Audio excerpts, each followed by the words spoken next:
Hey everyone, welcome back to the channel. Today we're diving into a story so chilling, so unbelievable, it sparked outrage across Japan. Imagine being hunted by a stalker. Not just for a few weeks, but for 10 straight years.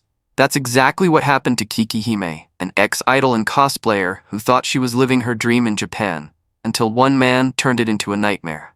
On August 12, 2024, he did something so brazen, so horrifying, in front of hundreds of people, that the Japanese internet crowned him public enemy number one. This isn't just a stalker story, it's a deep dive into the dark underbelly of a culture we often romanticize. So buckle up, make sure your doors are locked, and let's unravel this haunting tale. You know, when you hit a certain level of fame, the weirdos start tuning in. Stalkers are a dark reality for celebrities worldwide. Obsessive fans who cross boundaries, invade privacy, and sometimes even show up at your doorstep. It's terrifying, but the level of danger can vary. Some stalkers are driven by delusion, believing they're in a secret relationship with their target. Others are fueled by pure obsession, thinking their devotion entitles them to your life. But in Japan, this issue reaches a whole new level of alarming. They call it a stalking epidemic. And here's the most unsettling part. You don't even need to be famous to become a victim. In Japan, even regular people, foreigners, tourists, students have reported being stalked. A quick search for Japan stalker pulls up countless Reddit threads and forum posts from people sharing their experiences. One woman, an average foreigner with no fame, woke up to find her apartment peephole had been pushed out by someone trying to spy on her. One night, and I thought there was a mouse in my apartment, but it was like weird tinkering, and I didn't know what it was until the next morning when I saw this light come through my door, and I realized that somebody had removed my peephole that night while I was in my apartment. And I always sleep with the little chain thing on or the little additional lock. And I was genuinely afraid because somebody sent me a video on Instagram of a person with this tube that they put through the peephole, and they're able to unlock the door pretty much instantly. So if you don't have that chain lock on, somebody could just break in right away. I told my landlord, and my landlord asked if I did it. She wasn't a celebrity, just a woman living her life, yet she became a target. Commenters on these threads often share similar stories, revealing a pattern that's hard to ignore. Many call it the dark side of Japan, a hidden reality that clashes with the country's image of safety and politeness. And for Keekihime, this dark side became a personal hell that haunted her for a decade. Keekihime's story starts with a dream. She was born in Austria. She fell in love with Japanese culture as a teenager after her mother gifted her a video game, Tales of Symphonia. She didn't play it herself. Instead, she watched her brother play, and something clicked in her mind. The vibrant world of Japanese culture captivated her. She wanted to dive deeper. At just 15 years old, in 2010, she started teaching herself Japanese in a unique way. By live streaming on Nico Nico, a platform often called the Japanese YouTube back then. Nico Nico was huge at the time, pioneering live streaming features like on-screen chat messages that made it interactive in ways Twitch and YouTube couldn't match yet.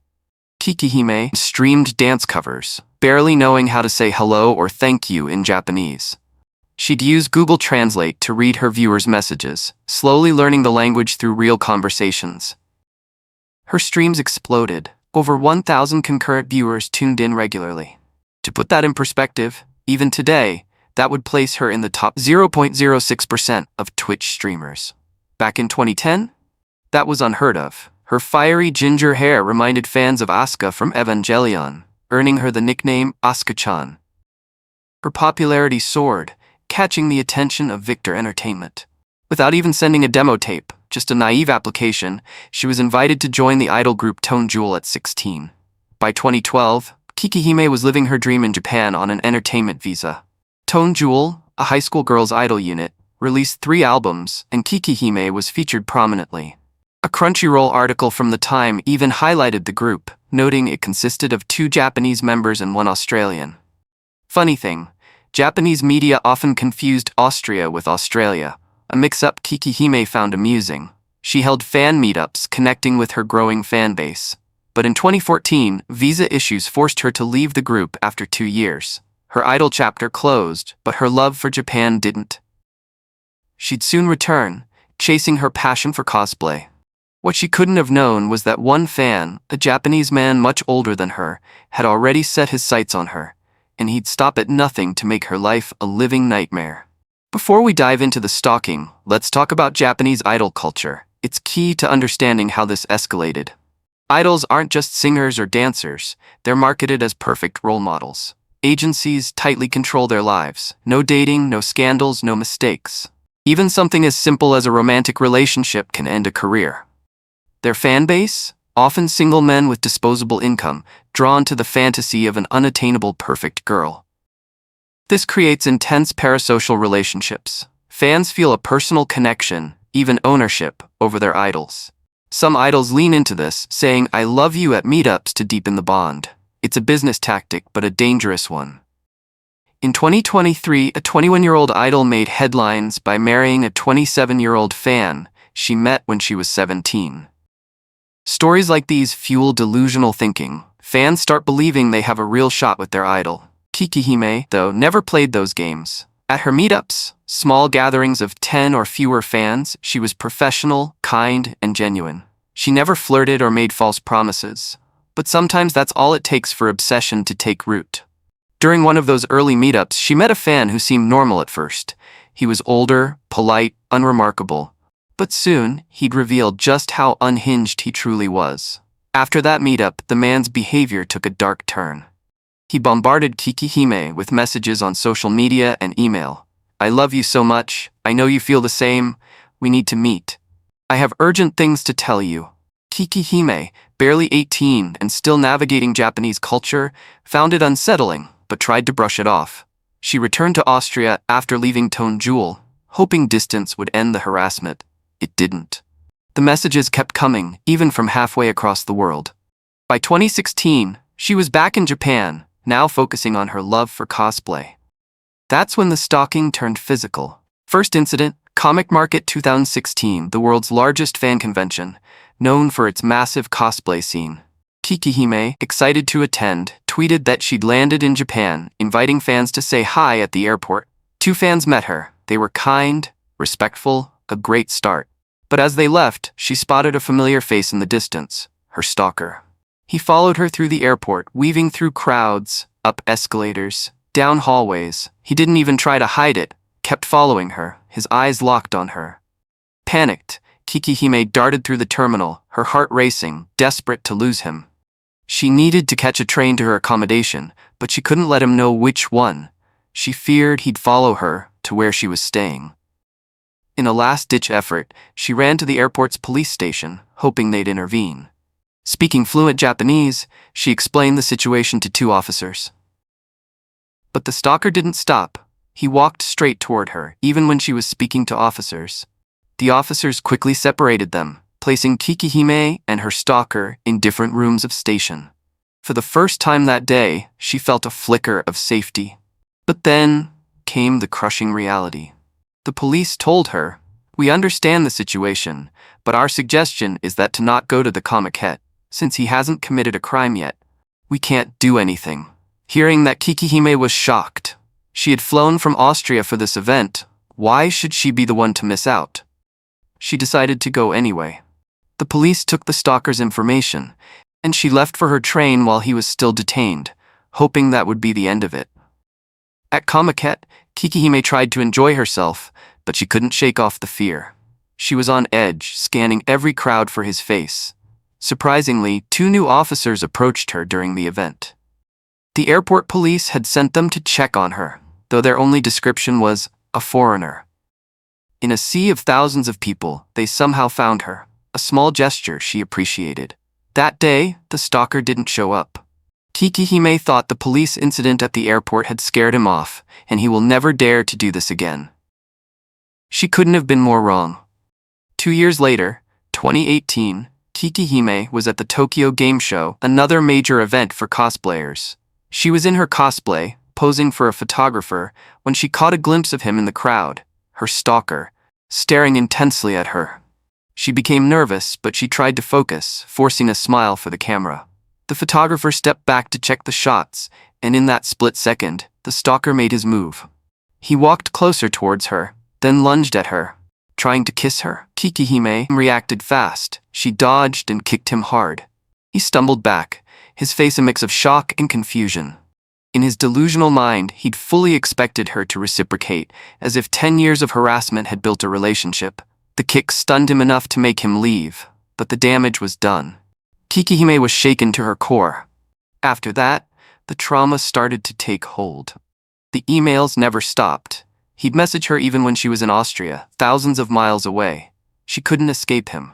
Every event, every crowd, became a source of anxiety for her. She stopped trusting strangers, second-guessing every interaction. The fear of seeing him again kept her on edge, but she refused to let him win. She kept cosplaying, kept attending events. That resilience would be tested in the worst way imaginable. Fast forward to August 12, 2024, Summer Comiket, one of the biggest events of the year. Keekihime had moved back to Japan in 2020 on a 1-year visa, hoping to dive deeper into cosplay culture. But the pandemic shut down events, forcing her back to Austria with little to show for it. By 2024, she was finally back, buzzing with excitement. She tweeted about her plans, teasing the character she'd cosplay, and mentioning the iconic Comiket rooftop, a hotspot for cosplay photos. The rooftop was packed, but organizers had set up designated zones with barriers to manage the crowds. Keekihime took her spot, posing for a photographer, her signature suitcase nearby with a sign linking her socials. She was focused on the camera, adjusting her pose, when she felt a disturbance behind her. Someone had jumped the barrier separating her from the crowd. She thought, wow, they must be in a rush, and kept posing. But then, in an instant, she was grabbed from behind, tightly, forcefully. Her stalker, now a familiar nightmare, had latched onto her, wrapping his arms around her in a suffocating grip. He was much larger than her, pinning her in place. And the most chilling part? He was grinning, clearly reveling in the moment. Keekihime screamed, her voice echoing across the rooftop, audible to people 200 meters away. She later said it felt like an eternity, though it lasted about 10 seconds. The crowd froze, unsure at first. Was this a friend? A prank? But as Keekihime's screams grew louder, they realized the truth. Several people rushed in, wrestling the stalker off her as he clung on, refusing to let go. Once free, Keekihime collapsed into a panic attack, hyperventilating, sobbing, overwhelmed by fear and disgust. The stalker, unfazed, had the audacity to play innocent. He told the crowd, "But I've been emailing her. I'm her biggest fan. We know each other." The onlookers weren't buying it. They cleared the area as Keekihime tried to process what had just happened in front of hundreds of witnesses. After this incident, Keekihime tweeted saying this, "By the way, I'm done with photos. Thanks for coming. I got assaulted by an old stalker and had a panic attack in front of hundreds of people. So honestly, I feel disgusting and I don't know what to think. I will, unless it's illegal, release a photo of his face later with more details." She later shared a 55-minute Twitter space, detailing the entire ordeal, the main source for this story. Comiket staff were supportive, but when she asked to call the police, they said she had to do it outside the expo. The police officer she spoke to was kind, but delivered a familiar blow. "You're not a resident of Japan. Report this to the Austrian embassy." This, despite Japan's Penal Code, Article 208, stating that assault without injury, exactly what happened here, warrants up to 2 years in prison or a 300,000 yen fine. The police already had the stalker's information from the 2016 airport incident, yet they did nothing. Some speculate it's laziness, others say it's systemic. Stalking laws in Japan often require physical harm before action is taken. For victims like Keekihime, this means living in fear until the worst happens. But the Japanese internet wasn't having it.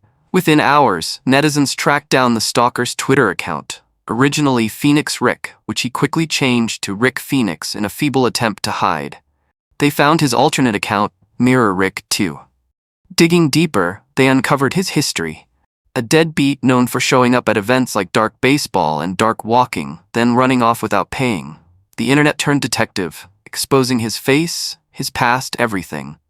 They wanted justice, since the police wouldn't deliver it. Keekihime later tweeted, "I feel dead inside." Her cat sitter sent her a video of her cats back in Austria, which she said was the only thing keeping her going.